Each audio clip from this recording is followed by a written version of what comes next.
Hello, everybody, and welcome back to the Chilluminati podcast, episode 304. As always, I'm one of your hosts, Mike Martin, joined by the only other two boys that could ever be on the show, Jesse and Alex. Hey there. The only two? When did that happen? That's Since just episode nice. 1 so far, if we lose one of you, I don't know. Somebody can take my role, I think, pretty Oh my easily. God. He's just going to go. So you're going self-deprecating on this one? Got to. Come on. No. Here's Got what's going to to. happen is there's going to be the Mathis appreciation thread on r/Chilluminati pod. Thank you all, by the Yeah. way. Yes, Yeah. I lost my grandfather for people who are curious, but I appreciate it. Yeah. Hey. Yeah. Hey, you know what? Couldn't do the show without all of us. It just would be Chillum or Uminati, and it would be done. Illuminati is almost the last name of a guy that we both know. All three of us know, kind of. Almost. Kinda, It's just almost. slightly. It's like slightly swept around. Yeah, I don't know who that is, but I gotta think. Anyway, welcome back. Hey. Hey.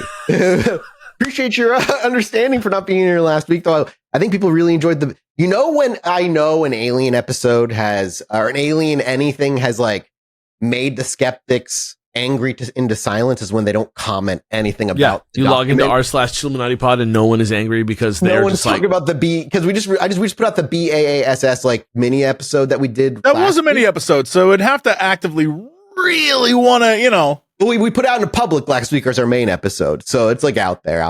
It's just, I think it's fascinating. Yeah, I love that. I love that shit. And there's a lot of math in there that somebody asked, like, what math do you want me to do? Hey man, the answer's all of it. I don't know any of the math. Hey, do man. the math, bro. Yeah, do it I can't all. do, like all that math in there. I guess the point is, does the thing we were asking, I think, was, is the math legitimate? Like, is it something that's a LARPer made, like, or is it an actual like mathematically sound breakdown of what those things do? Other than that, welcome back to the show, everybody. We've got other than that. an announcement I also want to put up right up front. We have a website now, guys, where you can go, where it is like the central hub for all things, chilluminatipod.fm, where you can, like I said, it's just literally for everything that we have. All our socials are there, our Patreon's there, RSS stuff. And it's if not you a wanna- commercial either. No. Like, No, it's not just like a way No to sell you ads on something. it. It's not, it's not like a way to sell you something. It's a genuine, like, fun, useful, good, positive, like back in the day when you used to create things by hand kind of thing, where it's just fun to go be on. Go do there's that. 2 Easter eggs on there, one Yes. that nobody's found yet. Uh-oh. Oh, yeah, I don't know if they'll ever find it, to be honest. Mathis is learning about how fun it is to be mysterious. Yeah, And I've been designing this website. I've constantly eked in new little Easter eggs throughout the whole thing. And I'm like, this is a lot of fun. But yeah, it's just genuinely a central hub for all of our shit that you can be there. And there's like little fun things. Like if you just want to watch a random episode, but you don't know which one to hit, random episode generator right there. Right? But you play. Honestly, the best But thing check it on out. there, I think, like in terms of like something everyone wants, is there's a way to search like for that fucking thing that you're looking for. Yeah, if you know what I mean. Yeah. Yeah. That took a while to make work. Yeah, it can be obtuse. It's a keyword search function, and it will list all the episodes that have that keyword, and you can play it right there. So yeah, just a fun place to go check things out, where you can also find another link to patreon.com/Chilluminatipod. Yeah, and hopefully, guys. and hopefully you guys can just see that effort that you're putting in supporting us over at patreon.com/Chilluminatipod is helping us blossom our beautiful show into its new, it's like when Shin Godzilla, like he's like not quite the big Godzilla, but he's like erect now. We're very erect Right, now. we're very erect. Yeah, the This- Patreon, this the Patreon, yeah. is like erect Godzilla. Yeah, the Patreon has taken the three of us and it has made us erect Godzilla. Patreon.com/Chilluminatipod, Patreon.com/Chilluminatipod, Patreon.com/Chilluminatipod. Mom, what are the guys talking about? Get erect, Godzilla. What do they mean? I mean, get out! You can't be listening to this show. You're too young for this shit. What's going on? It's just Why are they talking it's like just that? 3 aging men trying to be erect. They want to become the real Godzilla. It's funny you mention Godzilla, though, Alex. Oh, thank God that's where you went with that. Because I was like, what? Because we got ourselves in a type of episode we haven't done in about 8 months, 7 months. A cryptid grab bag episode. And this week, we're doing a country I'm surprised we haven't done yet. Japan. This is You didn't learn I'm about so the Oni? excited suddenly. Only suddenly you weren't excited to do the episode. I had no idea. I just never know what to expect. You know, like we have like a schedule, right? And we put on like kind of like slight descriptions of what the episodes will be ahead of time. And this one was called Mathis Listicle or like Mathis Cryptids. So I knew vaguely what was going to be, but to learn to arrive and learn that it's the cryptids of Japan is quite exciting. Let's put it that way. It's gonna be fun. I thought we'd done them, but I think we've done certain cryptids that have kind of cross cultures that has also been seen in Japan. And also, you know, if you're any Japanese listeners out there, I apologize ahead of time just for a pronunciation. And also, if I got anything wrong about these things, I did my damnedest. Okay. Right, but we're prepared for Onimusha, and honestly, I'm excited for this. I'm excited for the re-release of Onimusha. Yeah, and then now you'll know about all the guys. Yeah. So I actually like every video game, every single Japanese video game is like. I mean, you're not wrong. Silly with all these characters. Like, just pick one. Yeah. I'm not sure how many of these are super well known because I did kind of find a couple of these at like a website called pinktentacle.com. So we'll see. You know, is this a brand deal for a porn website? What happened here? Not. It is not a brand deal for a porn website. Surprisingly, could it be? Are we missing out on that money? If we are, reach out to us at chilluminatipod.gmail.com. I don't. You know what? Let me do those ads. Chilluminatipod.gmail.com cannot be a real email address, is it? Chilluminatipod. Chilluminatipod.gmail.com. Chilluminatipod@gmail.com. Listen, Chilluminatipod.gmail.com at gmail.com. I will promise you I didn't do mushrooms before start recording this. I promise you. All right, let's get to fucking getting through this list, boys. The first one on the list is how do we want to rank these? Sorry. Ooh. Most what is the bath called? Bath? The Onisan? Is that what it is? Oh, like a ryukon? Yeah, like the sexy bath. You know, what is that? Bath. You're talking like a ryokan, right? Like an inn? Like a quiet like the inn, yeah. Am I naive? What are you talking? The sexy bath? I don't know why. Like, I wouldn't say you're talking about like it's kind of right. No. Yes, the ryokan. It's kind of like a low key, kind of luxurious sort of. I would say traditional more than luxurious. Expand my taste beyond aliens. Is that right? Is that what you think? That's what I just learned. I've never heard of these sexy baths before. You think? I mean, they're not sexy baths at all, but okay. For the sake of it being a bath, it's sexy. Like if it was on my Instagram, it would make me seem sexy. Sure. Yeah. A Japanese bath house. Oh, an onsen. Onsen? An onsen. Okay, so like.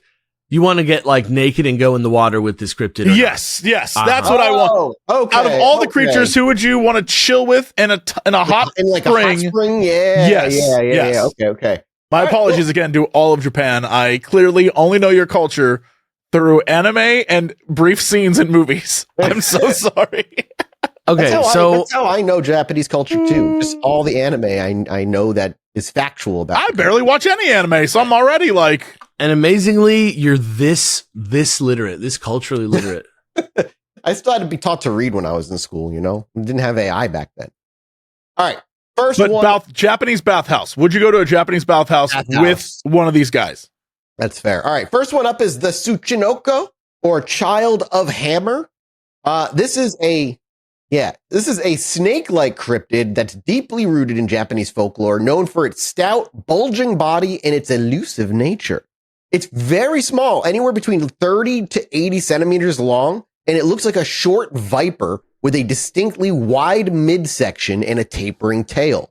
Legends say its scales may be brown, gray, or black, and that it possesses venomous fangs like a pit viper. But unlike ordinary snakes, the Tsuchinoko is reputed to squeak or chirp rather than hiss, and to perform astonishing leaps of up to a meter or more. And some tales even claim it can coil into a hoop by biting its own tail and rolling away like a wheel.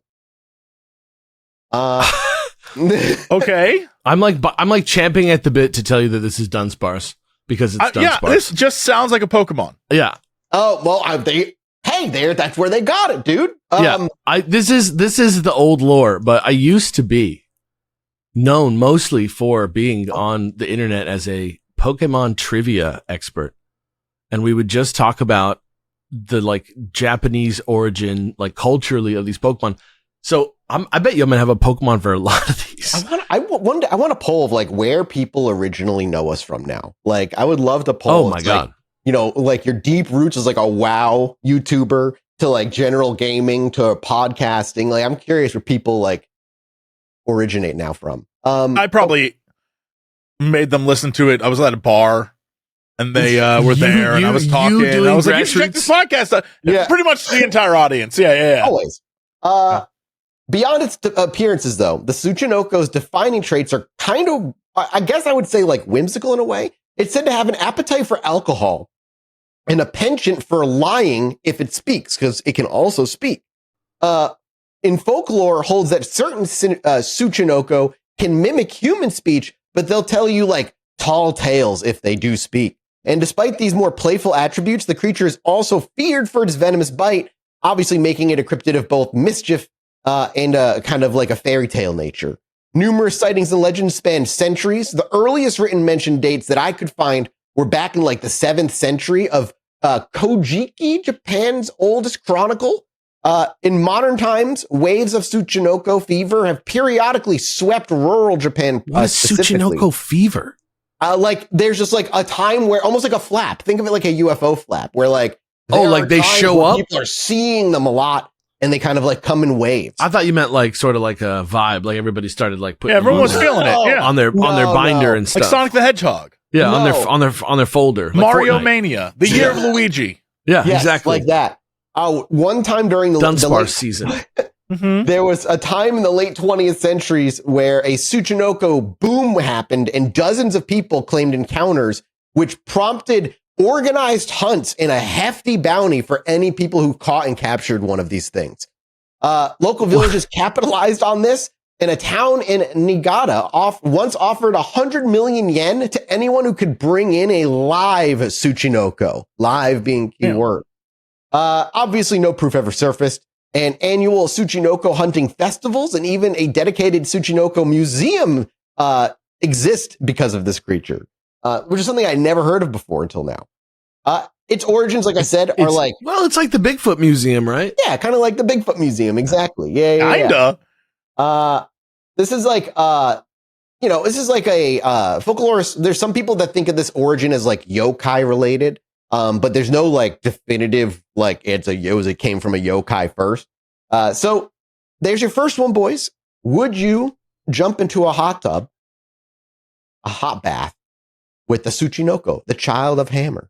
Don't these things like get wasted? Yeah, they get wasted and tell you lies, but they also have a bite that can kill you. So like, I feel like would they bite me if I just to fuck around, or is it like, do I have to earn it? Like if I play it cool, is it chill? Like, can I don't just, know. like, It's a lying biter. I don't know that it's chill. I don't mind to lie. Lots of people lie. I'm from Los Angeles. If it tells you, but do they lie chill, and bite? Oh my God. All the time. Yes. It is LA. You're right. I only visit LA, and but I don't want to go to like an onsen with the people from LA. So like, fair enough.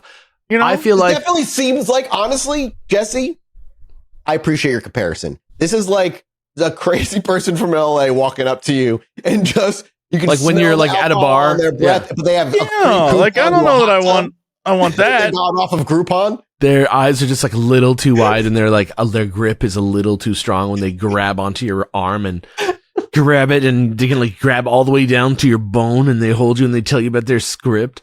And they're going to tell you how they're cousins with like Amanda Bynes or something. Yeah. Okay, a lot of cousins. Yeah. Listen, I just felt like an LA poll, like a crazy person LA like relative that they would. Like. I'll tell you this: if you go to the same place regularly in like a decently trafficked neighborhood, you'll probably see somebody genuinely notable if you go in there all the time. I swear to God, like I go to a coffee shop and I see several different famous people all the time. Yeah, that's crazy. Just coming to get their coffee. So, going back to the Tsuchinoko, I feel like I want to I feel like it's a challenge to get in there and make it through this. But like, I'm trying to assess the risk. You know what I'm saying? Yeah. Like, I think I side with Jesse. I think that a comparison is apt. I would not go into a hot spring with this thing. Like, most people in LA just want to make their movie, right? Like, that's not that bad. They're crazy, but they just want to make a movie. Like, does the Tsuchinoko want to eat me or something? Like, is that their goal, or can we just get through it? If the vibes are good, can he lies to you? So he's gonna get in the thing, and first off, you're gonna get in the water with him. He's gonna be like, "You're looking great. You've never looked better." By the way, give you a drink, lie.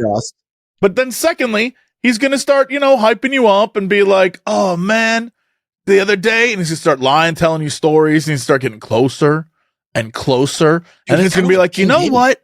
I never noticed before, but you're super attractive. Do you think we can make out in this water?" And you'll be like, "Well, you've talked me into it," and then he bites your face off, dude.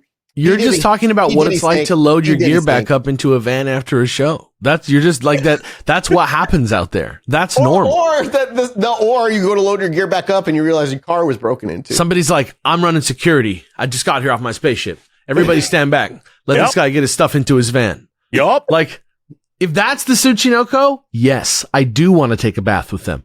But if they're manipulative, they're trying to get me, I gotta back out. I gotta back out. You can't be on both sides of the fence, Alex. They're trying to get you, Alex. All right, on the vibe, I'm gonna say yes. I'm giving them the benefit of the doubt, and they will have let me down. That's why you're gonna get bit, dude. Maybe I will, or maybe I'm gonna be the next it girl. You know what I'm saying? Well, the Tsuchinoko, if the Tsuchinoko wants to bite you, you should probably go buy tickets to our live show that we forgot to talk about. I'm just saying, it's an easy way for a Tsuchinoko to show up. If you want to meet a Tsuchinoko live, come talk to me at a show. And where is it? It's at Lincoln Hall in Chicago, Illinois again. Yep. This time, once again, November 1st. We're back. Yeah, look at that. Go buy tickets. They're live now. Super fun. Tickets are live right now. Last time, get your tickets. They will. It's a real waning window. You might not get one unless you act now. Yeah, you wouldn't think it, but we're like really famous. So buy those tickets before they sell them. Don't do that. Don't do that. Don't jinx it now. I'm practicing chaos magic. Don't get the Tsuchinoko. You're making the Tsuchinoko dangerous. I'm backing out on the Tsuchinoko. Yeah, this is the problem. You're changing the vibes of the water. You know what I'm saying? You can't get too famous. People are gonna start looking stuff up, and they're gonna find out that I'm a mod for Cyberpunk where you can have sex with me, and that's not famous. That's not famous. That's the tides are shifting in the onsen. The bubbles are starting to be stinky in there. No. I want to see you in the new Cyberpunk, Jess. Thank you so much to today's sponsor, Factor. And I used to, or I didn't even used to, I tried it once, this one like green supplement thing before, and it just tasted like grass. I freaking hated it. But Factor sent me one to try for free, and I was like, you know what? At least they're sponsoring us. I'll try it, and I was surprised because it didn't taste like just grass. No, it tasted actually, dare I say, even delicious and good, healthy for you. It made me feel more energetic. Like it just felt like a delicious but healthy thing, and not just this weird, healthy, nasty thing. The other one tastes like grass, and I'm sorry, I'm just not a cow. And I imagine most of us are the same, dread drinking green drinks, but Factor Form changed the game. You'll crave your greens, and as the sister brand of Factor Meals, Factor Form was designed to work hand in hand with your meals, making better nutrition just effortless for you. Daily Greens is a powder by Factor Form that you'll look forward to drinking. Just one scoop delivers 100% of your daily nutrients, filling nutrient gaps, supporting whole body health, and helping you feel your best.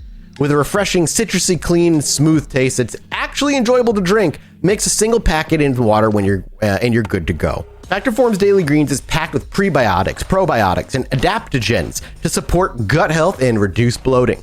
It's everything your body needs without mega doses or added sugar, artificial fillers, any of that stuff. Go check it out and start your day right with Daily Greens by Factor Form at factor75.com/chill. That's factor75.com/chill to get 40% off and free shipping on your first order. That's factor75.com/chill, factor75.com/chill for 40% off plus free shipping. Factor75.com/chill. Thank you again to Factor Form for sponsoring today's episode. All right, let's go to the next one. Tsuchinoko is a resounding no, except for Alex. Next one is the Hebigon. This is basically the Japanese Bigfoot. Just put it out there. But unlike our Bigfoot, this bipedal ape roaming the forests of Mount Heba is like 5 feet tall. He's not very big. People So say he's just like a hairy man. from maybe he may be a hairy man. Is it just like me, but being like sighted in Japan, like walking through the woods? Like If you're 5 that foot, guy's a lot hairier, more hairy than I am. Yeah. Well, have you been out there since the 70s? I'm definitely out there, and I look like I'm from the 70s. Does that count? Damn. Holy shit. And time isn't real. So you might be. Yeah. Because witnesses from the early 70s described it as a squat, muscular beast about 5 feet tall, weighing about like 180-ish pounds, Mhm. covered in black or dark brown hair with occasional patches of white. And its most striking feature is an oversized, almost triangular shaped head with fierce but notably intelligent eyes. It doesn't look like it's mindless, apparently. It looks like there's it's something in there. there. It's alive. Yeah. Some of the accounts note that it has white hands or feet, as if like they described as wearing gloves, which I just imagine it has no fur on its hands or feet, was what they mean. And its behavior is seemingly reclusive and non-aggressive. It runs off usually if anybody spots it. It takes off. It sees you. It's like, oh, get out of there. In one time in 1972, apparently some villagers were startled by seeing a chocolate brown hairy creature that simply ran off into the trees when it was noticed. Shout out to the phrase "a chocolate brown hairy creature." Yeah, I wish I could claim that as my own. I'm already sold on getting in the water with this dude. A chocolate brown hairy creature is what I want in my Bigfoot themed ice cream flavor from Ben and Jerry's. Moose tracks, but it's Bigfoot tracks. Foot right? Jam. How's that already done? Bigfoot's foot. What is that stuff called? Foot jam for coffee. For coffee, toe jam. Bigfoot's toe jam and Bigfoot's banana toe jam. Dude, toe jam in Earl Grey coffee. They already did. There's already a monkey one though. So there's already a monkey one. So I don't know. Well, nonetheless, to these villagers, its sudden appearance apparently caused a considerable alarm and prompted local authorities to investigate this mysterious ape. This is mysterious, alive behind the eyes, 5 foot tall hairy man. Yeah, it's just a wild man. A 5 foot tall hairy man with a mind of his own. The legend burst into the spotlight in the summer of 1970 originally, and in July of that year, multiple residents of Saijo, which is now part of the Shobara city, claimed to see a hairy gorilla-like figure prowling at the forest edge, and over the next few years, at least 29 sightings were recorded. This frightened farmers spoke of a monster with a human face appearing in their fields at dawn. Again, it's just a guy. Or a shaggy creature mistaken for a person from afar. This is me looking for noodles early in the morning so I can beat the rush. Because I read about it online and I want to get in there. But humans going to be humans no matter where we are. And much like we do with our big feet, plaster casts of the large humanoid footprints that are about 25 centimeters long were taken as possible evidence of this thing's actual existence. And tantalizingly, on August 15th, 1974, a blurry photograph was snapped of a dark shape lurking behind a persimmon tree. The only purported photo of this thing, and I think it's... Do you have it? Yes, I do. Okay, yeah, this is the one on... It's okay. This is Pink Tentacle. Let me just do a Gyazo screenshot of the shot because it's impossible to see. Yeah. Thank you. Yeah. Here's the link. Again, do they need a brand deal? Are they looking for brand ambassadors, Gyatso? Are they looking for people to represent? I wish they'd reach out. I really do. Gyatso. I'm sorry. What am I looking at? Okay, see the tree with like the two branches pointing up, like someone's like doing the rock out sign? Yeah. See to the left-hand side what might be looking like a thumb? Yeah. That's it. That is, you could have told me that was a tree's penis, and that's it. I would say, okay. Like, it is just a tree, and then there's a little thing sticking out behind the tree. And it's quite a small picture. Yeah. I must say. It's not even letting... I'm clicking to zoom in, and it's like, no. Yeah. That's it. I'm like, enhance. It's like, no. So here is a Reddit post on cryptozoology someone who posted a way better version of it. Here you go. Oh. What's this? What's this now?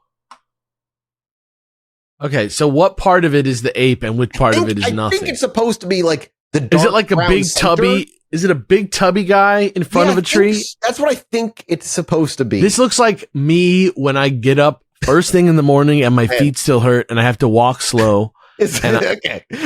We got to get off the Bigfoot to stop you from comparing yourself to it. I'm just saying, like, it to give you the vibe of what this thing looks like. If it is a person, it looks like a person who's standing there with their belly out forward, like, you know, kind of not like a fit dude, not like a top, like how the American Bigfoot is, like, you know. Right. The American Bigfoot looks like he's like the dude from Rock Band who like plays guitar, the dude from Guitar Hero who plays guitar.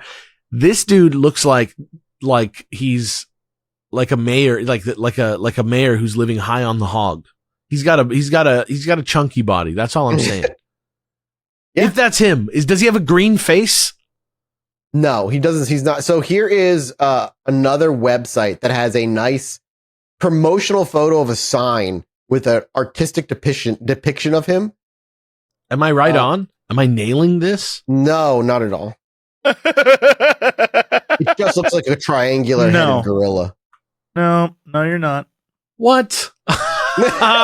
What? His head looks like a slice of gorilla pizza.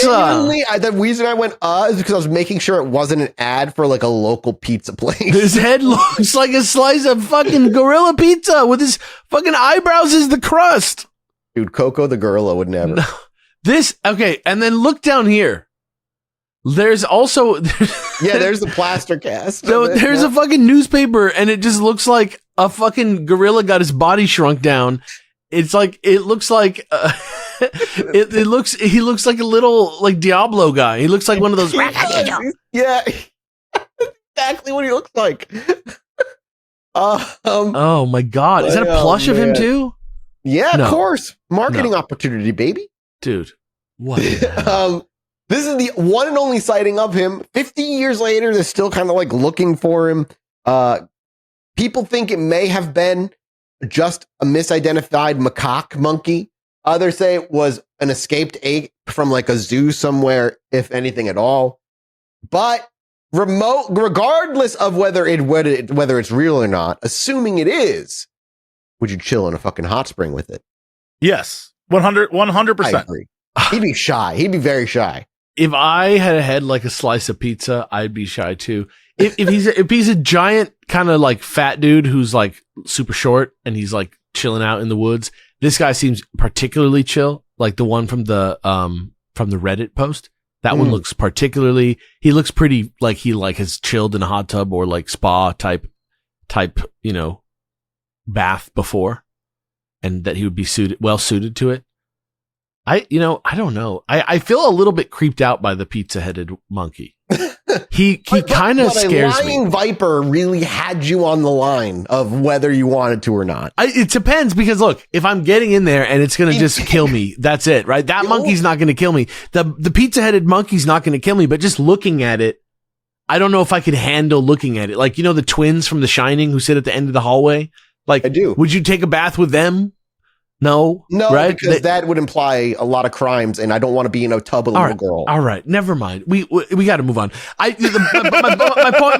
point is just that I don't know if I want to look at Pizza Head, but if it's the guy from the forest, 100%. Yeah, but so you're saying if it's just he just doesn't like the one guy because of the way he looks, which scares me. He scares me. Well, but I hate to tell you, but the cryptid version of him does have a pizza-shaped head. So that's the one we're saying with whether we'd hang out with or not. I would hang out with him. I would too. If he's okay. Yes, I would hang out with him. All right. However, a chill will run down my spine if he appears anything like this, like almost 3D rendered cartoon version that's on the sign, because that one looks like something that would haunt me in my nightmares in a maze. Is this something you would see on a mushroom trip museum? Yeah, he looks very scary. He looks very scary in a way that I would remember, but that I wouldn't expect. That's how it feels. He's not Alex has threatening. Very like nuanced taste in Japanese cryptid. It's vibes based. It's vibes based. And I'm naked, remember, right?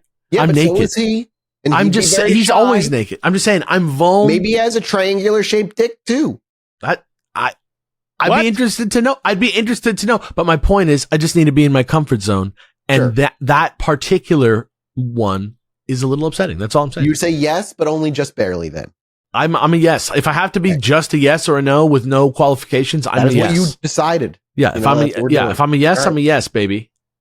All right. Moving on is the Japan's version of like Nessie. This is out in the volcanic lakes of Hokkaido. The Japanese answer to Nessie is the Cushi, or the Lake Kusharo monster. The Lake Kusharo is a vast caldera lake ringed by forested mountains, an environment kind of similar to Scotland's Loch Ness area. And beginning in the 1970s, locals and tourists began reporting an enormous serpentine creature slithering through the Kusharo waters. Eyewitnesses described it as, in terms of, I wrote it in meters, between 10 and 20 meters. That's 32 feet to 65 feet, and between 30 and 60 feet long, essentially, which is huge. With a slim body, dark, and humps that would break the lake's surface. Some accounts add a long neck or even horn-like protrusions on its head, and in motion, it's said to swim as fast as a speedboat, and it creates a pretty powerful wake in its behind it.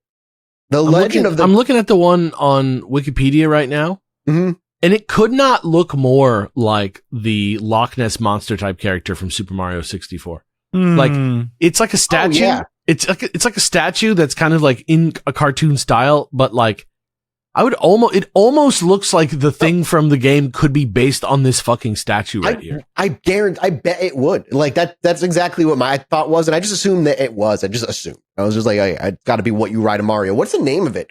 Because I probably Nessie. Like I don't know. Yeah, let's say look. Blue dinosaur. We talked about this when Pat was on the show, but I can't remember. Dinosaur. Not Yoshi. Blue Mario. Dino. Mario. Yeah, Dory. Dory. Yeah. Which, yeah, I mean, that's exactly what it looks like. But, you know, it's just 60 to 60 feet long version of it. Yeah. So much like the Bigfoot version, this also peaked in the 70s in Japan. In 1973, a team of about 40 biologists from Hokkaido University conducting a survey on the lake reportedly witnessed a huge animal surfacing, a sighting that lent the tale a degree of academic intrigue that propelled it forward. The following year, 1974, brought a frenzy of reports of at least 15 separate groups of tourists that claimed to have seen large, dark shapes or multiple humps undulating in the waters. One family described two black objects gliding side by side across the lake. Another group observed a pair of triangular humps, shiny and slimy, they say, which they estimated to be the span of about 35 to 40 feet long. And in total, an event witnessed by about 15 people. Shiny and slimy, dude. Yeah. Don't like it. Don't like that at all. Shiny and slimy, dude. That event was witnessed by 15 people. On another occasion in 1974, startled onlookers saw what looked like the belly of a capsized boat moving in the water as if a giant creature was swimming just below the surface. And the most eerie encounter I could find was in 1975, where a forestry worker gazing over the lake at dusk saw a huge head, quote, larger than a horse's, rise up from the water. He was alarmed. Researchers even began leaving offerings like squid and vegetables in the lake to test the beast's appetite. And legend has it that by morning, only the squid had been devoured. After a flurry of such stories, though, the Cushi sightings dwindled by the late 90s, with 1997 being the last major report that I could actually find. That's Explanations crazy. range from folkloric, obviously, to scientific. The local Anu people speak of a giant snake inhabiting the lake since olden times, suggesting the Cushi legend may even be like an evolution of indigenous lore. And modern theorists have proposed that the creature could be a surviving plesiosaur, a massive eel, or simply a school of fish in waves playing tricks on people's eyes. So all the Loch Ness things. Yep, exactly. It's the very same much thing. like the British office and the American office kind of vibes with this one. Yeah, it is You know what I also mean? like important to know as well that this same lake is also home to the giant salamander, which is in Japan, which is a large. That's kinda just like a real fish. guy. That's just a real thing. Yeah, the giant salamanders. So How like, this is giant? just- How giant are we talking? let me look. Giant salamander size. Kind of interesting question, right? Because if they're 60 about feet long, 6 feet, 60 feet long. Wow. Yeah, I'm Yeah, kidding. 6 feet that can get like 60, like 110 pounds, up to 110 pounds. Maybe he thought what he saw as a head was an entire salamander. Yeah, like that's, I assume, more like the surface tension Maybe. of a hump or something. Maybe it was on a log and it rose out of the water and it was on the edge of the log and he thought it was the head. Huh? Maybe. Pretty good. Yeah, I'll take it. Next to a school of fish that was in the shape of the bottom half of a body of a He's plesiosaur. like, or you could be trying to feed on the fish. Yeah. This is all plot. I think Man said, huh? huh? Maybe I ate the fish. Maybe I ate the squid. And then we see the Hebigon monster on the edge of the water, watching quietly. I tried to find a Pokemon that the Bigfoot guy was based on, but there's only a Dragon Quest monster. Okay, interesting. Well, there's plenty more Pokemons on the horizon for them to harvest that. Would you hang out with this Nessie-like monster, the Cushi? Cushiaro monster. Yeah, 100%. Well, I mean, as long as there's amenities for this beast where I'm at, yes. It has no special powers. It doesn't seem like it's very intelligent. Just kind of seems like a chill big dinosaur animal. Like, as long as it's like the biggest onsen of all time and I'm comfortable and they're comfortable, I would love to be there. I'd be a hypocrite if I turned down one snake thing for another snake-ish thing. So I'm This one doesn't lie, This though. one doesn't This one's drink not a booze and cheater. lie to you, Yes, you know? but it also is pure thalassophobia, so I'm all right. I'm fine. Oh, yeah. Well, that's true. Yeah. That's true. Well, luckily, the hot spring's pretty shallow. I'm going to say yes. No, this guy would take up the whole hot spring. True. No, that's trash. It would be so loud. It would be like, boo! Yeah, this guy sucks. and just shatter your eardrums. Yeah. All right. Moving on to the next one is the Okami, the Nihon Okami, basically the Japanese wolf, because this thing actually did exist at one point until it didn't. Ooh. Once roaming the highlands of Honshu and the forests of Hokkaido, Japanese wolves were declared extinct over a century ago, but people still claim to see them every once in a while. The one that we know of actually died. It's called the Honshu wolf, died in 1905. And the Hokkaido subspecies died in 1889. So they've been extinct for a very long time.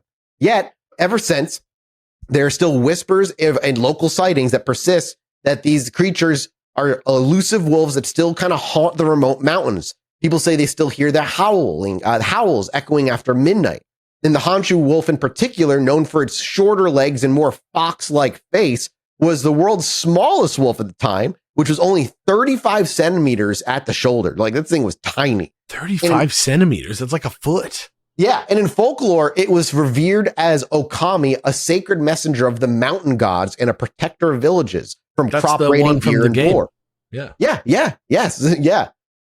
Scores of like Shinto shrines, I couldn't give you like a count because I just couldn't find one, were dedicated to wolf spirits, and talismans of wolf fangs or pelts were kept up to ward off evil spirits, which is kind of like Pretty badass. but also Kind of you know, fucked up. maybe one of the reasons they went extinct. They Yeah, started going extinct. yeah. There's only two sets of fangs on a wolf. Yeah, you can only you're gonna need a lot of wolves. But there was like this. There was still a lot of spiritual significance to what they were doing, and this fueled like this plus like the nostalgia for it after they were extinct fueled this enduring belief that they were actually they're still out there. They're just being less seen. They're still just being kind of to themselves, protecting us out there, not gone for good. Reported sightings of these wolves span the entire 20th century, from deep valleys in Nara to the cedar thickets of Saitama. And people have described dog-like beasts that don't match any known wild canine that we have on record. So people think that that's them. That's the Nihon. This is like also, this is like the British Office version of some kind of British cryptid. There was like a very similar thing. It's like leftover extinct animals that people see. There's like a leopard and a black dog that people see from a far distance. Similar kind of vibe. Yeah, kind of that vibe. There was actually an encounter that happened in 1996 in Chichibu Tamakai National Park. Hiroshi Yagi, and I apologize if I messed up your name, a seasoned mountaineer devoted to finding the wolf, like spending his life looking for this thing, snapped a series of photographs of a strange animal that approached him on a logging road. And let me get you that exactly. That's exciting. Did it not react when being shot with up close magnum bullets? Oh, wait. This is the one that yeah, this is the one actually, because on the wiki led to no actual photos. What does that mean? There was no photo. They mentioned the photos in the wiki, but with no photos linked in the wiki. Like they talk about them, but they're not there. So let me see if I can shortcut. That's a nice shortcut. That makes it easy. Right? It's nice. It's nice. And I forgot to actually go fucking look for it. Here it is. It is truly these are photos from 22 of websites. I know, yeah. 1996. These are them. Wow, these are like just straight up pics. Like this is no bullshit. Pictures. Yeah, this is like just pictures of some kind of wolf. It looks like how is that not on Wikipedia? Rather, it looks like it has like a cat-like body. Yeah, that's what I'm saying. Like, and I'm looking at the comments. Is like people are saying like the wolf-shaped head on this thing is interesting. Yeah, it's like almost like my dog body, who's like a 35-pound dog, but he's wearing like a wolf, like taxidermy wolf head on it. It is like, weird looking. Yeah, it's very strange looking. But this is like definitely if this is fake, that's amazing. But it looks very real to me. Yeah, it looks super real to me too. But again, we're not scientists, but it is, if it's real, yeah, like you said, it's a very weird looking animal. It's like, I mean, it also wolfish. just could be a dog, this thing. Yeah, that's like where my lack of anatomy, like just a mutt knowledge. Like very, very true. Like, of course it could be. Yeah. But maybe this guy knows what he's talking about. I don't know. There's nothing special about its abilities. Like, it's really just supposed to be a guardian wolf that was treated as almost like a messenger god. Just like a sick wolf. This is like a sick wolf. Yeah. Before we get into some more of the weirder stuff, what do you, would you get into a hot spring with this? With this good boy? Hell yeah. In a heartbeat. But assuming it is also a messenger god from the mountain. Yeah. gods. He's going to give me a message to relax, man. So I'm doing it. Yeah. I feel like this wolf is gonna kill me and eat me more likely than any of these other. Than the snake creatures? The snake creatures seem to be quite smart. Like maybe they're not barbarians, but this is literally a wolf, a wild wolf. It's been replaced with like a strange clone. I don't know what's happening right now. I don't even know who this Alex is. If the wolf chills, I'm chill. All right? I have no evidence this wolf would ever do anything terrible. This wolf is a cool dude. Was going to be drunk and lying to you, and you're like, yeah, but. That's funny. A wolf. That's funny. A wolf kills and eats you. It's a wolf. All right. Yes or no, Alex? It's a messenger good boy. All dogs were wolves at one point, dude. If it's a good boy, I'm taking it. Yes. Kill me, Sir Wolf. Damn. All right. That's all right. Kill me, Sir Wolf. Kill me. You're supposed to be chilling and relaxing. I'm pouring the wine. I'm coming in soft. I'm coming in unaggressive. But if I die, I die. Hard. Coming in soft, coming in gentle. Godzilla. Not making direct eye contact, not baring my teeth. Let him lick you in the mouth. If he needs to. Thank you so much to Hero Forge for sponsoring today's episode. I'm not even looking at the paper anymore. I just finished doing one of my favorite online TTRPG campaigns, and I've got my home one tomorrow where I've got a giant alien riding a UFO that I'm literally going to drop in my D&D campaign for a one-off fight. Listen, it's too cool. Like, they sent it to me. It's too cool not to use. So that'll be a lot of fun. And if that sounds like fun, something you want to go and do, just go over to heroforge.com. You literally can make all kinds of minis for your different campaigns, from aliens riding saucers, custom dice, all kinds of stuff you can get out over there. And it's free to just use the virtual tool online. Like, you don't have to like buy the model or anything. If you just want to make the model first and make it on their website, you can, and then you can decide if you want it or not. And if you do, you can buy different kinds of plastics, premium plastics, bronzing. You can also just buy the digital code for a way cheaper price and use your 3D printer at home if you have one. Hero Forge has become my go-to. I have like an army of Hero Forge minis now at my house over the past year because I just use them for freaking everything. And they've been something I use literally since like well before we were, years before we were working with them, and getting to work with them now and us to being able to chill and talk about how much I love Hero Forge is kind of like the best deal ever. So go freaking check it out. HeroForge.com, and when you check out, use code CHILL. You get a little bit off of your purchase there when you do so, and you support the show, support the site, support your tabletop RPG campaign, just support everything. And support my love for you while listening to this show and ad. Okay, thank you. Thank you for Hero Forge for sponsoring the episode. HeroForge.com, promo code CHILL. Next up, we have the Ningen. This is the Japanese sailors began whispering of this thing, which was like, its name literally translates to human. This thing looks like it showed up in the internet age. I found this in the mid like 2000s is where I could have like trace this thing. It literally just translates to human. It's described as a colossal, pale humanoid figure that lurks beneath sub-Antarctic waters. This thing is kind of Japanese horror at its best. It's so Japanese horror at its best cool. Sounds horrible. It's just like a tall, naked man? Kind of. There's actually two forms. There's one that has it like a large aquatic whale-like creature with anatomical similarities to humans, like distinct humanoid face. Why are we not looking at this image right now? You are. How dare you? However, sometimes it's given extremely large limbs or like arms and hands, 65 to 100 feet long. The second less common description portrays it as a considerably smaller terrestrial organism that consists of little more than a large head on humanoid legs. So let me get you a photo of this thing. Yo, this thing is... This looks like, I'm going down to St. James Infirmary. Well, scroll down a bit and it gets like more thalassophobia and like scary. They call me Minnie the Moocher. Honestly, sucks, dude. I hate this guy, but also some of them are cute. Some of them are, but that's not how it's described. Most of them are you go underwater and you see a face look at you, and I don't want that. Horrific. Yeah, no thanks. Bipedal beluga whale. No thanks. Although it does have a beluga whale kind of vibe, where I get it. It's what's his name from Pokemon Scarlet and Violet? Titan? Remember that Pokemon? No. He's like a whale? No. He's like a whale with feet? And no, but maybe that's what it's derived from. No. We're discovering a lot of Pokemon origins here. No. No, it said its skin is also supposed to be ice cold, and it's often found like lurking in or staying in icebergs or in snowdrifts, like just using its natural skin to camouflage itself.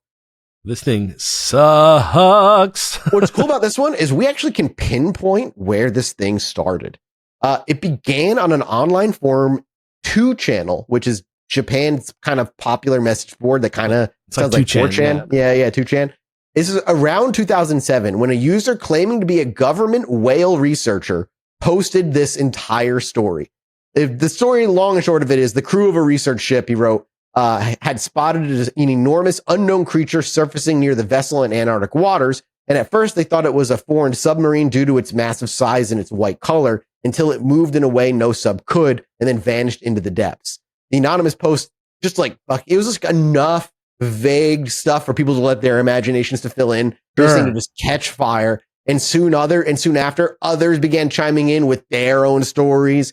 And around the same time, rumblings also began spreading about a Google Earth image from 2005 showing a vaguely tadpole-shaped white blob in the South Atlantic. Some took it as like photographic proof for this thing, but skeptics obviously pointed out it was likely just an iceberg in a shape and their brain was doing the pareidolia effect, where that's exactly what it was doing. Like, do we have the Google? I don't have I can't find the Google image of this thing. The legend kept growing regardless, and then a video clip from a Japanese aquarium's deep sea survey in 2010 showed a blurry white form on the ocean floor, which conspiracy-minded people insisted was this Ningen. The aquarium later identified it as a large rock formation, surprising nobody. Artist impressions of this obviously make a way more scary and haunting thing, but there is no footage, no photograph, nothing that shows any sort of defined looking creature. This thing was a 2chan post that was just kind of written well enough at the time to just snap up people's curiosity. 07 government leak posts, man. Those are just kind of new back then. This is the best I could find of the Ningen Google Maps post. I think this is it. All right, let's see. Yeah, I mean, okay, so yeah, what we're looking at is this looks like a Google Earth shot from 08 that is very likely showing just what rocks are an iceberg, and because of the angle, it's not a top down, it's like an isometric angle. Right. There's a little shadow or something that where the water is like cutting a piece of it off, and it just makes it look like two arms coming out, and you can let your brain kind of make the rest of it turn into a whale. Right. Yeah, exactly. It just kind of happens if you give it a second.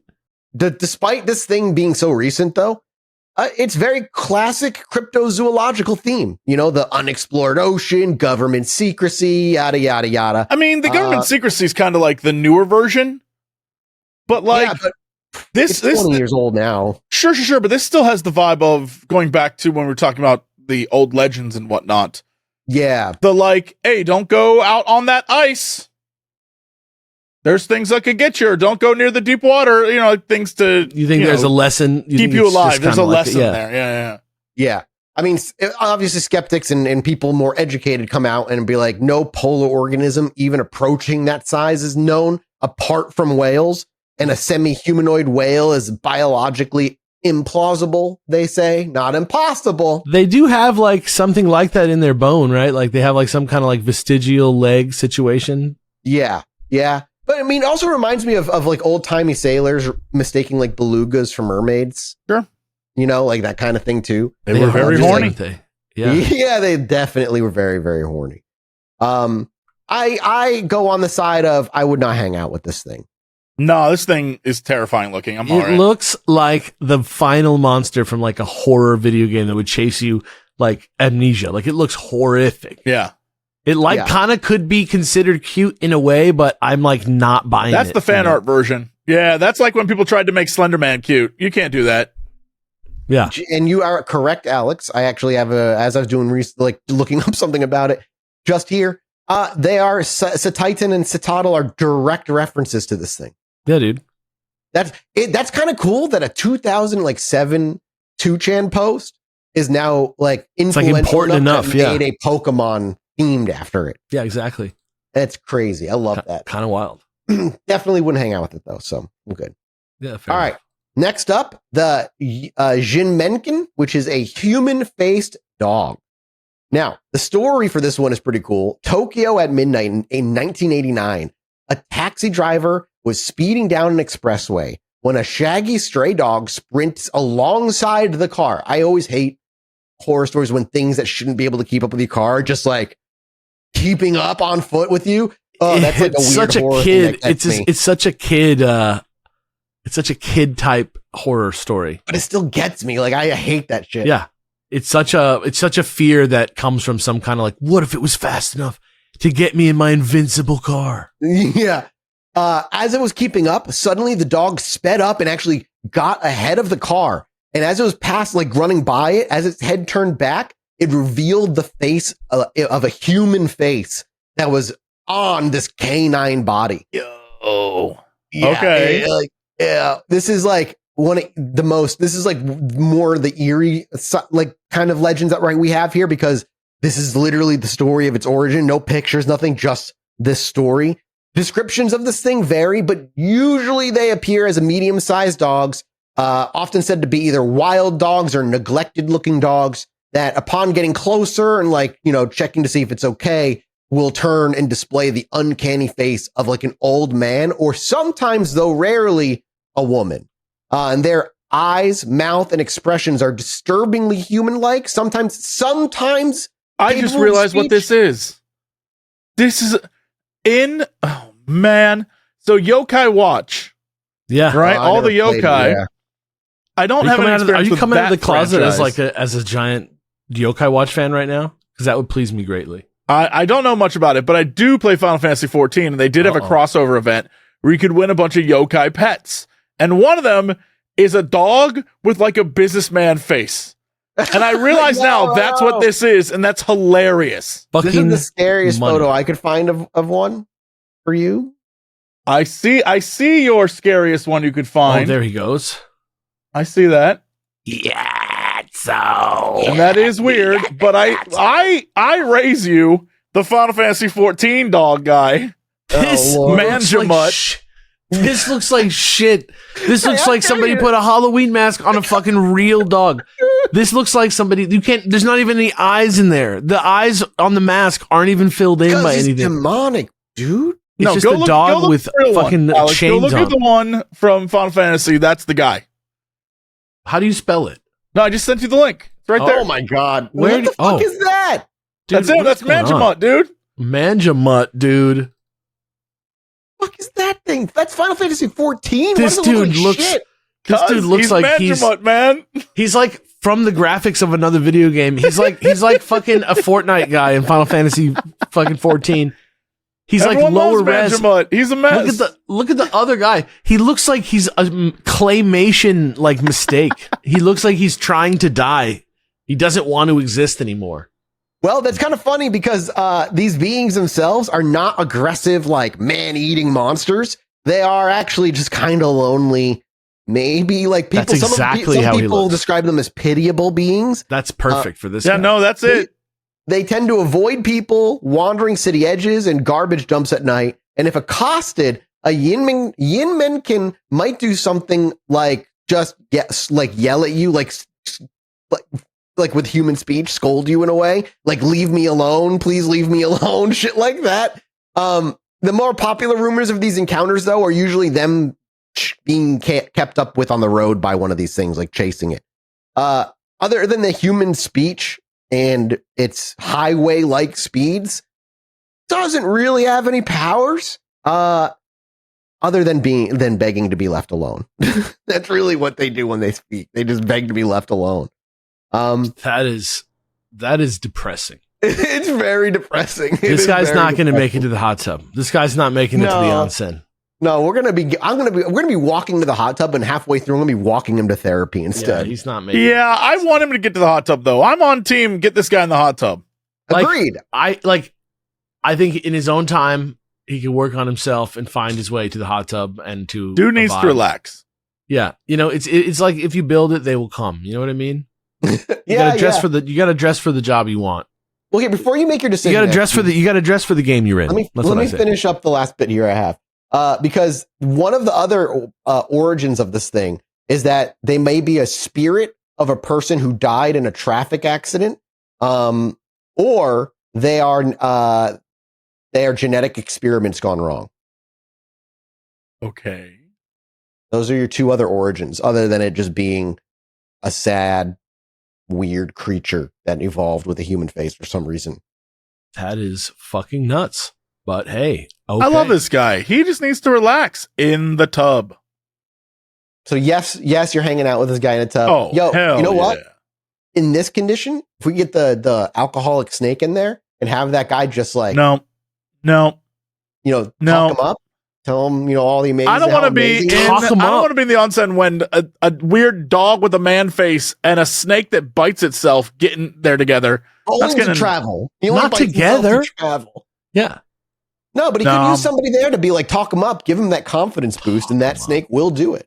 All right. Next. That snake will do it, he says. Snake will do it. He will. Next up is the Bake-kujira, or the ghost whale.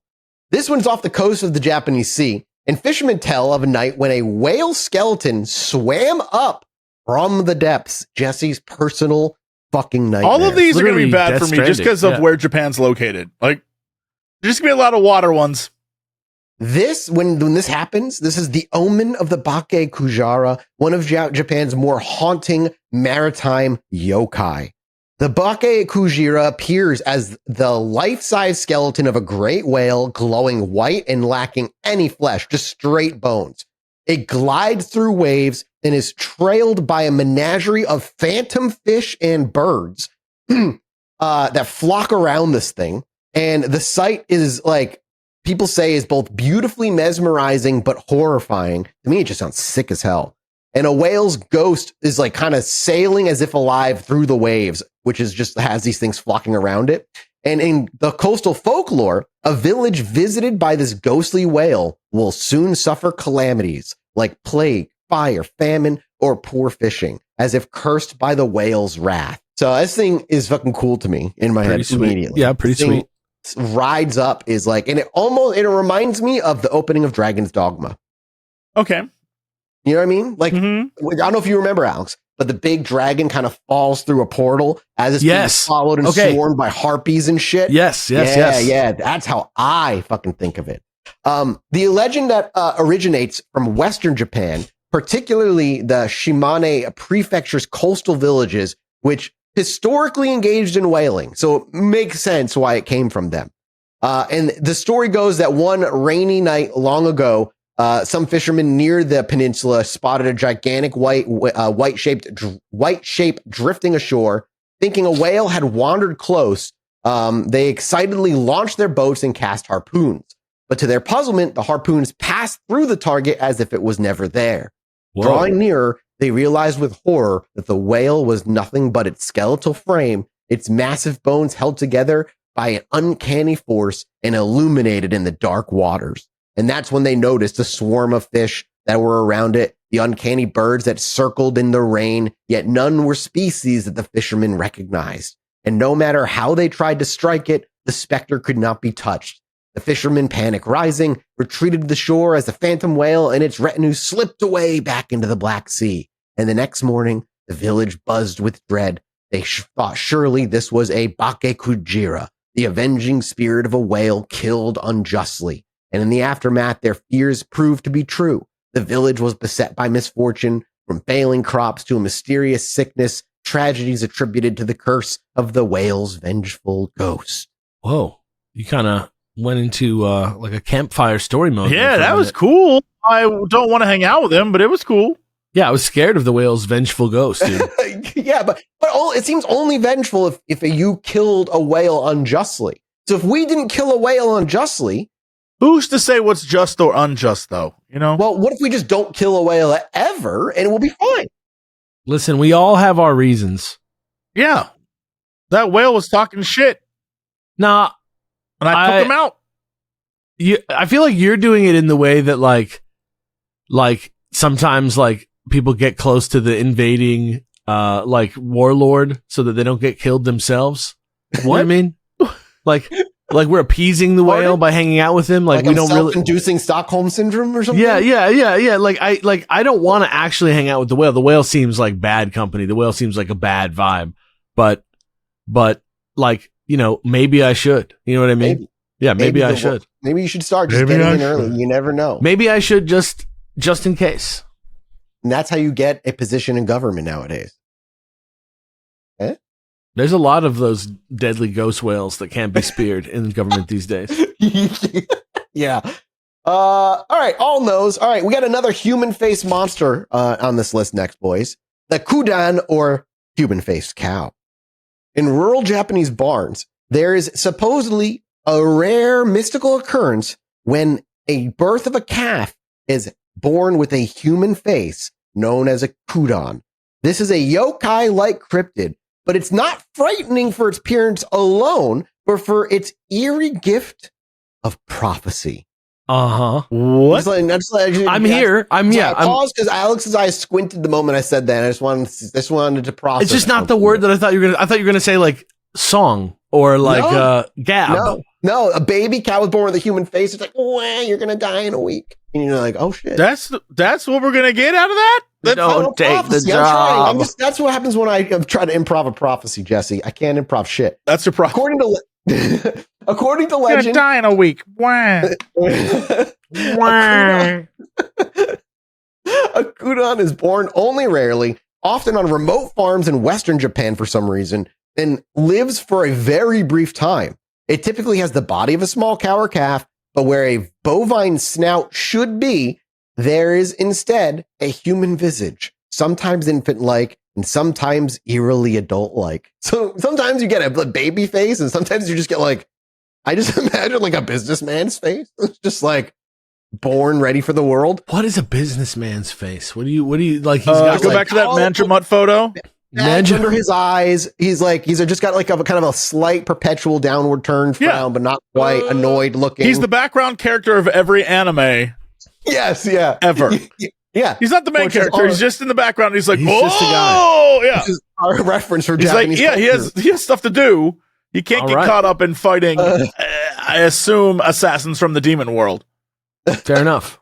There are even rarer tales of this creature, though, where the features are reversed, where it's a human child born with a cow's face, but the cow body. And he just gives like good cow farming advice. yeah, no prophecies. He's just here to make sure your crops are going to grow good this year. It's the cow-bodied human face form that's like the classic and most well known. The moment a Kudon is born, it gains the power of speech and consciousness immediately. Farmers have reported such creatures speaking in perfect Japanese from the moment of birth, but more astonishingly, the first and only thing a Kudon ever does is pronounce a prophecy, and the prophecy is infallible. Some Kudon foretell abundant harvests or upcoming disasters. Okay. Others predict wars or epidemics. The prophecy delivered, the creature has no will to live anymore and invariably dies within days, never eating or growing. It is as if the sole purpose of this thing is the brief life to be a mouthpiece for fate itself and then just be like, I'm done. And then just fucking dies. Position fulfilled. It just is done. It's gone. Yeah, it just dies. It just doesn't eat. It refuses and then just starves to death in a few days. So I don't even want to begin to think about the logistics of getting this thing into an onsen. Yeah, no, I'm all right. You have to bring a pregnant cow first. Is it edible? Like the cow body? Yeah, it's like the cow. You can have venison from it, I guess. But is it just like a baby cow? Yeah, it's just a baby cow with a human face on where its snout should be. Okay, well, okay. Venison is deer, by the way. Somebody's shit, you're right. What's veal? Veal's the word I'm looking for? Veal is the word, but if it's got to be like an infant cow, then it can't be that. We can't be eating a dead infant cow. Well, yeah, it can only be infant cow. It's infant cow and then it dies. We can't. I was trying to like somehow, save this. Kind of plopped circle out. Circle of life type stuff, 2020, and then it dies, Yeah, I was trying to like not waste it, not waste its death, but there's nothing I can do. It's too gross. I just think I'd be besides the grossness, it also sounds like it'd just be too depressing. Yeah, like genuinely, I wouldn't want to witness that. It's like real nasty. It'd be real. What did they say? I was trying to think. Slimy and what was it? Slick and slimy. Slimy, yeah, slimy and shiny and slimy. Yeah, shiny and slimy. Yeah, gnarly. Yeah. No, I say no as well. I'm good. We're all no's. I'm good. I'm very good. Okay. We got after the Kudon. I mean, its origin, by the way, just so you know, I was about to skip that part. Is that it was basically in the Edo period, the late Edo period, which was the mid 19th century, which was during a time of like massive social upheaval.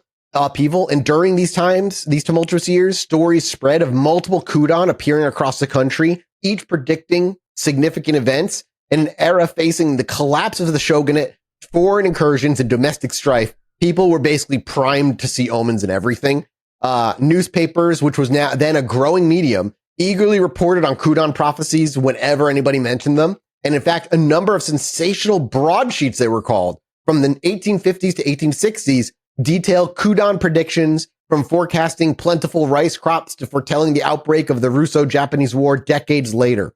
The accuracy assigned to these prophecies in hindsight gave the Kudon an almost oracular reputation. I gotta see the wording of these prophecies. That's so much so that the idiom emerged Kudon no Gotoshi, meaning just as the Kudon said. Yeah. As always, the links to these papers. I've got a reference on a site that has, it's just the yokai.com site that I have had no yokai.com. Yeah, which your is one-stop shop for yokai info. Yeah, man, there's a lot of weird cryptid, like paranormal, like you love to see a website that's just its own URL.com. Yeah. Yes. Yeah. You love to see that. I could not find any of these broadsheets like from it. They don't even they mention it without any reference to it as well, either on the yokai site. Again, that's why it's legend. 18. I'm going to see if I can quickly find anything now. But I don't think it'll be there. But in the meantime, would you hang out with this thing? No, you said no. This is you wouldn't hang out with the Kudon. No, nobody would hang out with nobody would want to see this. Prophecies. Yeah. There's just like no immediately available broadsheet that I can find. If anybody has access to like those older like Japanese documents, I'd be fascinated to see if we could find one that one has of the actual mention of like wording. the Russo-Japanese War or something, like one that predicts openly like what it claims to have predicted. Right. But like I said, these people at this time, things were kind of tough. I mean, we see it even now. But people are primed even today to like start believing in new age stuff and like belief of like astrology and stuff to just That's like real. predict For good and for bad. Put control on something in a world that feels uncontrollable. Big time. Now we're going to move on to the Nureana, or the Wet Woman. My favorite. Along the rocky shores and river shallows, not wet like we would be excited for, unfortunately. One might encounter I was thinking woman. Ghostly and covered in water with ripped clothing and a mouth that swallows you whole. What are you thinking of? What I was thinking. Literally that exact thing. I was thinking of, like her hair covers her face a little bit. That's what I was Whenever thinking she talks, she goes, yes. That's like exactly what I was thinking about. Oh my God. That's what I was thinking of. Tell me if this sounds familiar to something else we've covered, actually. As you would find this, one might encounter this beautiful woman weeping and drenched, cradling a bundled baby. But pity the foolhardy soul who approaches. Don't go near the water. Don't go Did they near make a it movie of because- this? Do you think they would? Did they make a movie of La Llorona? I feel like if they did, They definitely. somebody That would- happened for sure. I feel like we would have been told if somebody made a movie about La Llorona. They did. Did they? They You sure? did, guys. Are you making a joke right now? They did. I don't think We were told about it multiple times. I'm not sure. Why are you I'm acting not like sure. we weren't? I'm not sure if we were or weren't. It could be. Hey, don't go near because it could be the shape-shifting Nureana, a deadly snake woman. That yokai. sounds offensive to like several different sensibilities. I know. Yeah. The Neurona. Neurona. Unlike the La Llorona, this is a deadly snake woman yokai. Because in her true form, she has the head of a human woman with a long, matted black hair and sometimes serpentine eyes or fangs atop the body of a colossal sea serpent extending sometime out to 20 feet long. Nice. Some regional versions grant her human-like arms, but in many, she has only fin-like appendages. She also always appears sopping wet, as if perpetually emerging from the water. This is how she got her nickname, obviously. And despite her horrifying form, they're also rather clever and prefers cunning over force when hunting. Her signature tactic is to disguise herself as an ordinary woman in distress, holding what looks like a swaddled infant and calling out to passerbys for help. If a kind stranger takes the baby from her arms, they are in shock. They are shocked to find the bundle becomes inhumanly heavy, as if turning to stone, and anchors the victim in place. And at that moment, she reveals her serpentine lower body, coils around the immobilized victim, and unleashes her long forked tongue to drain the person. You hate to see it. Blood at leisure. Those entrapped rarely have a chance to scream before they're constricted and silenced. And you're dead. Ooh, you just wrote that? You just took a little poetic license there? Made that sound extra grody? Okay. Yeah. Look, that was me making it. That was absolutely me making it a little extra. Little Mathis spice. You love to see it. Spice, you know what I mean? I know I rejected 2 previous snakes. And then I said afterwards I'd be a hypocrite If I take the next snake, gentlemen, You're taking the snake? I'm taking the snake. I'm good on the snake because you use snake. Is that evolution? I mean, is that hypocritical? Or is that just an evolution of character? No, there's no evolution there. That's for sure. You said this wet. one said deadly. You said deadly on this one. Yes, he said deadly, and I'm fine with that. She drains you of your blood like a vampire. Could I become half snake? Like in that Like way? if she feeds me her own blood, could I then become some sort of snake thing? I'll take the chance. So. I'll take. I feel the like chance. no, right? I feel like that's. I mean, that's not on her list of abilities that I wrote. But No, I'm all right. I'll take the chance. It's fine. There was always right. There's the first time for everything, I guess. Fair enough. Yeah. Hey, you know what? If you're bold, you're bold. That's what I gotta say. If you're being bold, God bless. No, you can actually one of our other abilities is she can literally just paralyze you with fright. Nice. She can just like. That's like the Zelda. That's like the Zelda dude. Like the. Yeah, kind of like that. Yeah, I love the animated. I forget what they're called. Redead. Yeah. Redead. Those are yeah. I'm a hell no. I'm an absolutely hell no. I'm out. No, I'm out on this one. She's not hanging out with you. She just wants us to like suck you dry and not in the fun way. Suck me dry, dude. All right. Yeah. All right, we're almost done, boys. Just like a couple more here. Next up is the Umibuzo, which is known as the sea monk. This was from a night. When the night sea is calm and silent, beware the sudden swell of water because it might be an Umibozu rising. This colossal oceanic specter-like ghost has frightened Japanese sailors for generations. The Umibozu is described as a giant black humanoid figure that emerges from the deep sea, usually seen only from the shoulders up. Yes. This is scary already. All right. Yeah. Yeah. Its skin, or at least what can be seen of its form, it's never definitively been seen, is inky black and like shine smooth. Like, again, like the shiny wetness of the other one. Very similar. Often likened to the shaven head of a Buddhist monk, hence its name, sea monk. So I unfortunately cannot stop imagining when I was reading about this of just like a goofy anime scene of just like a bald man like speeding through the sea head first with his arms locked by his side, going so fast it just creates a wake of water behind him. This one sounds very scary to me. Yeah, it's just not the minute that's described as compared to a Buddhist monk. I could no dice. Scary. All right, yeah, fair enough. Eyewitnesses, if they survive, report only vague features, enormous round eyes, sometimes glare from its dark face, and its mouth may appear as a gaping void or a thin line that seems to be in the form of a smile. The size of Umibozu is one of the more scary aspects because it can range anywhere from like 10 feet tall to 60 to 70 feet tall. Like it ranges inside 70 feet tall? Yeah. 70 feet tall. Yes, 70 feet tall, like fucking Attack on Titan, Titanic's level, like size, like huge, tall.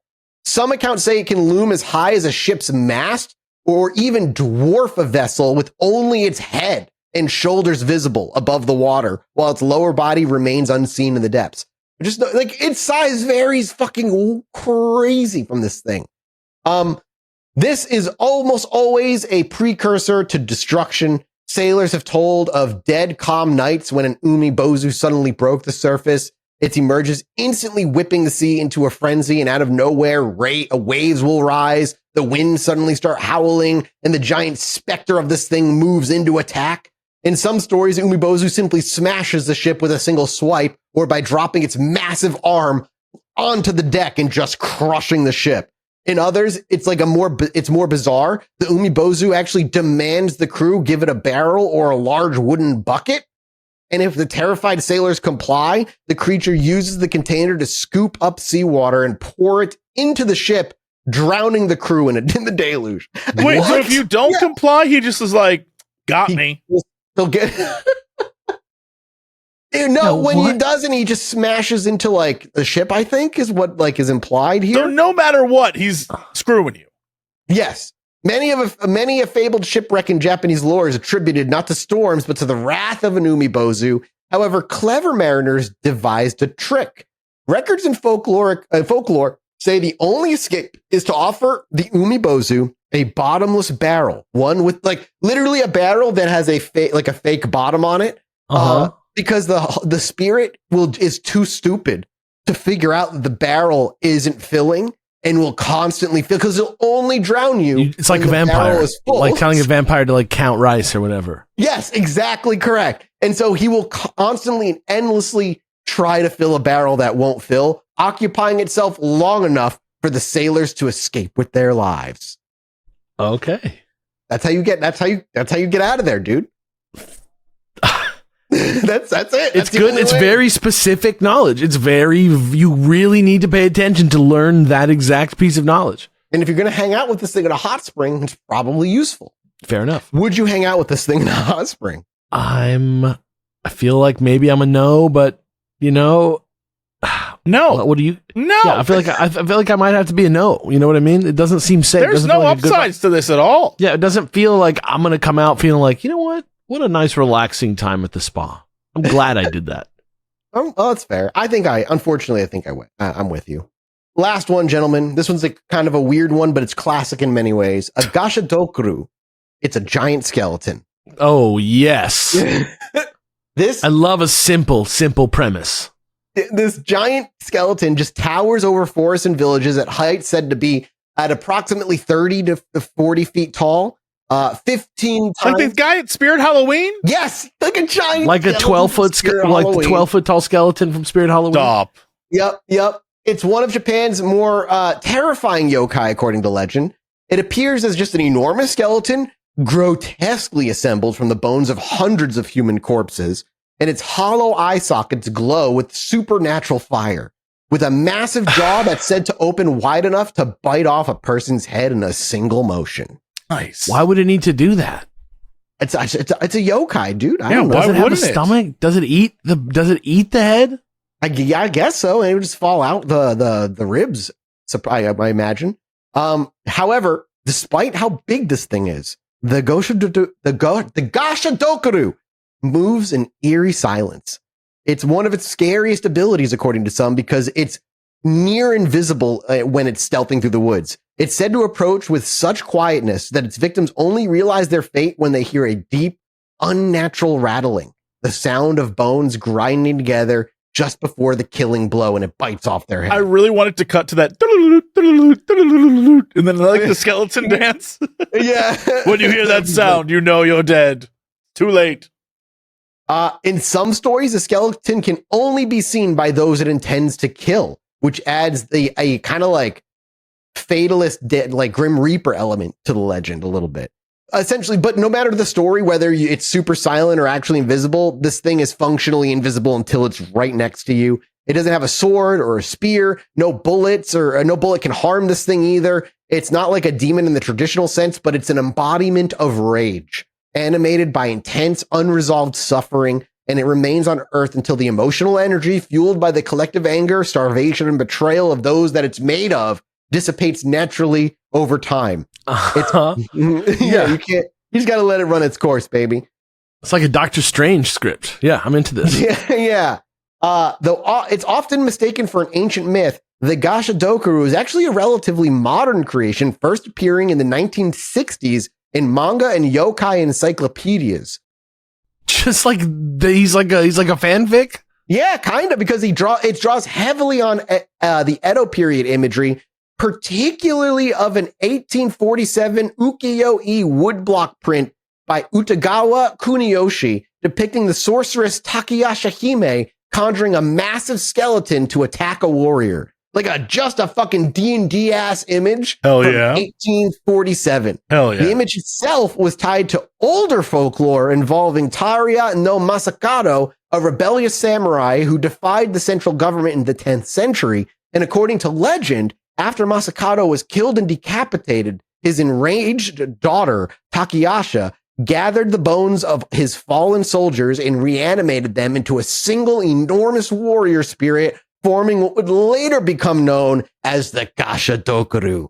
So while it is a fanfic, technically, it has roots that go back so fucking far, and it was so cool. Like it's weird what has like I had a hard time finding an origin for on this, and what I was just like, oh no, this is a direct tie all the way back to this. It's fucking sick. Later stories adapted this idea, and is there a Pokemon based on bones assembling together? There's several Pokemon that are just bones, like literally the sword, I believe, has something to do. The Honedge sword has something to do with it. It's like dead battlefield stuff coming together and making like a living thing. But like actual bones, I don't know that there's like a true scary skeleton man, But like bone Pokemon, there's Cubone, like that's true. I don't think it counts. Yeah, I don't think he's supposed to be wearing the bones of his dead mother, so it's not like he's made of the bones. True, but it's kind of similar-ish. Yeah. There's that fish one that comes together like the school. Oh, that's true. Yeah, the one that's like isn't there a bonefish too? Yeah, there is. Yeah. Thank God you guys know this stuff. I'm a hard no because all this thing is an embodiment of rage. This seems like it's going to bite my head off, right? Like, am I crazy? It's going to put my head in its mouth and bite it off. Jesse, wild card, are you going to say yes or no? You're saying no to this thing as well? No, F this guy. Okay, cool. No. All right, just the snake lady then. The later stories of this thing were used to explain like the wartime omens and famine. Anytime a sighting of one happened, it began to be like an omen of such things. In particular, there was a lore resonated with the aftermath, and this stuck out simply because of the name. The 1940 CE Battle of Kojima, where the Masakato's followers were left to rot on the battlefield. That's where the some of this lore comes from. But just the name Kojima. In some translations, is Kohima with an H. But I like Kojima. I like Kojima too, man. Yeah, right? Yeah, exactly. Dude, Death Stranding 2 comes out next week, you guys. Oh, is that next week? Oh, shit. Next week. It's next. Holy shit, that's next week. I got to finish Death Stranding. Yeah. I'm so close. Okay. On that weird note, that's the end of the cryptids list today, boys. The end Absolutely relaxing, like a little visit to an onsen. Yeah. I enjoyed myself. I enjoyed myself immensely. I learned a little bit. I saw a bunch of little ridiculous things happen. It was nice. Yeah, it was a good time. And I think I trusted the right snake. I want it to be known that I feel that I trusted the right snake. I trusted the wrong snake for the right reasons. There you go. I think that's the correct call. That's the correct call. Jesse would be holding that baby in a minute. And once he realized how heavy it was and it wasn't moving anywhere, you would not see sadness nor fear. No, acceptance. Pure embracing. You'd be fine with embracing the end. Yeah, it's time. You guys are wild. Oh, God. You guys are wild style. Thank you guys so much for listening to this episode. We're off to go do a minisode over at patreon.com/ChilluminatiPod. And head over to ChilluminatiPod.fm for all of our other links, socials, and all kinds of different stuff. And check out the site. Thank you all so much. We'll see you next week with a new episode. We appreciate you. We love you. Woo! Bye. Anyway, me and my wife were sitting outside indulging on our porch one night, enjoying ourselves. I needed to go to the bathroom, so I stepped back inside, and after a few moments, I hear my wife go, "Holy shit, get out here." So I quickly dash back outside, and she's looking up at the sky in awe. I look up too, and there's a perfect line of dozen lights traveling across the sky.